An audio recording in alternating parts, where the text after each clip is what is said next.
అనకాపల్లి జిల్లా చోడవరం మండలం Govada sugar factory MD సన్యాసి నాయుడు ఈ 5 సంవత్సరాల్లో షుగర్ ఫ్యాక్టరీని, రైతుల్ని, కార్మికుల్ని భ్రష్టు పట్టించారని కార్మికులు ఆరోపించారు. గురువారం నాడు చక్కెర కర్మాగారంలో గత 4 నెలలుగా కార్మికులకు జీతాలు చెల్లించకపోవడంతో షుగర్ ఫ్యాక్టరీ కార్మికులు రోడ్డుపై వచ్చే అర్ధనగ్న ప్రదర్శన, ఆందోళన వ్యక్తం చేశారు.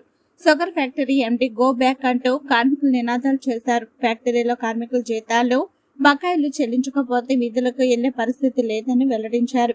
అనకాపల్లి జిల్లా చోడవరం మండలం గోవాడ షుగర్ ఫ్యాక్టరీలో సభ్యులకు చెల్లించాల్సిన కోట్ల బకాయిలు దసరా నాటికి చెల్లిస్తామని చెప్పి ఎన్ని మాట ఇచ్చారని, సంక్రాంతి పండుగ నాడు కార్మికులను పస్తులుంచారని అన్నారు.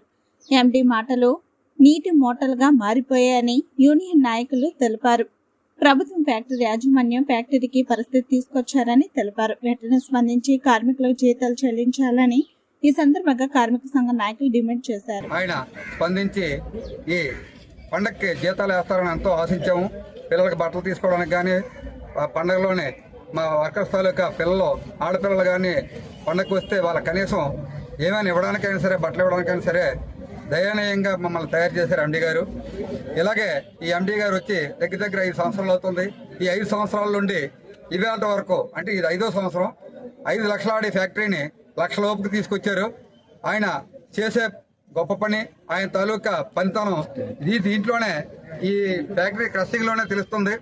గత 5 సంవత్సరాల నుంచి మనకి ఫ్యాక్టరీ డిసెంబర్ 1వ వారంలోనే ఫ్యాక్టరీ స్టార్ట్ అయ్యేది. కానీ ఈ సంవత్సరం జనవరి 20వ తారీఖు వచ్చే వరకు కూడా స్టార్ట్ అయ్యే పరిస్థితి లేదు. అటు రైతులు కానీ, ఇటు వర్కర్స్ కానీ ఈ ఎండీ గారు ఎటువంటి మేలు చేయలేకపోతున్నారు. కలెక్టర్ గారు చైర్మన్గా ఉన్నప్పటికీ కూడా వాళ్ళైనా సరే ఈ మేనేజ్మెంట్ మీద యాక్షన్ తీసుకొని సక్రమంగా మార్గంలో నడిపిస్తారని ఆశించాము. కానీ వాళ్ళు కూడా పట్టించుకోకుండా వదిలేశారు. అలాగే లోకల్ లీడర్స్ కూడా ఈ ఫ్యాక్టరీని ఆసరాగా తీసుకొని ఈ ఫ్యాక్టరీ కోసమే చెప్పుకుంటూ ఓట్లు సంపాదించుకున్నారు తప్ప ఈ ఫ్యాక్టరీ మీద ఎటువంటి దృష్టి పెట్టలేదు నాయకులు కూడా. ఇప్పటికి వచ్చి మేము గత 5 రోజుల నుంచి ఇలాగ ఎండీ గారితో పోరాడుతున్నాం. కానీ ఏ నాయకుడైనా సరే, పాలపక్షం కానీ ప్రతిపక్షం కానీ ఏ నాయకుడైనా సరే వచ్చి ఏం ఫ్యాక్టరీలు ఏడు జరుగుతుంది, ఈ వర్కర్స్ ఏడు చేస్తున్నారు, రైతులు ఎందుకు చెరుకు తోలటం లేదు, రైతులు చెరుకు ఎందుకు తీసుకోవడం లేదనేసి ఏ ఒక్క నాయకుడు కూడా ఈ ఫ్యాక్టరీ మీద దృష్టి పెట్టి ఈ ఫ్యాక్టరీ గురించి అడిగిన దాఖలాలు లేకుండా పోయాయి. ఈవేళ మేము ప్రతి ఒక్కరు కళ్ళని నీళ్ళు తెచ్చుకొని ఎండీ గారిని నిలబెట్టి మా జీతాలు వేయండి బాబు అలాగనేసి, ఇప్పుడు పనిచేసిన తర్వాత జీతం అడుగుతాం. అలాగే ఇప్పటికి 3 నెలల నుంచి పనిచేసి 1 నెల జీతం వేసి పెట్టండి పండగని అడిగినా కూడా మా దిక్కు చూసే నాయకులు కానీ, ఎండీ కానీ, మేనేజ్మెంట్ కానీ, అటు కలెక్టర్లు కానీ, గవర్నమెంట్ కానీ ఎవరు మమ్మల్ని పట్టించుకునే దాఖలాలు లేకుండా పోయి మేము అలవమని వర్కర్స్ అందరమే ఏడుస్తున్నాం. మా ఉసిరంతా అలా తగులుతుందని మేము చెప్తున్నాం. కాగా సరే, ఇప్పుడు ఈ ఫ్యాక్టరీ మనుగడ ఈ సంవత్సరం సీజన్ క్రషింగ్ జరుగుతుందా జరగదా? ఈ సంవత్సరం క్రషింగ్ ఇంకేదంటే మ్యాక్సిమం ఇక్కడ ఉన్న వర్కర్స్, రైతులు కూడా ఎక్కువ మంది, 90% వర్కర్ కమ్ రైతు. కాబట్టి ఇవాళ వరకు కూడా ఏ మేనేజ్మెంట్ అయినా, ఏ నాయకులైనా తప్పు చేసినా సరే ఈ వర్కర్లు, రైతులే. కాబట్టి ఆ చెరుకుని, పండించిన చెరుకుని శుభ్రంగా క్రషింగ్ చేయించుకోవాలనే ఉద్దేశంతో ఫ్యాక్టరీని పాడవకుండా ఇవాళ వరకు మేము ఎంత జాగ్రత్తగా తీసుకొచ్చినా సరే మేనేజ్మెంట్ తప్పుదాల వల్ల ఈవేళ ఫ్యాక్టరీ దుస్థితికి దిగజారిపోయింది.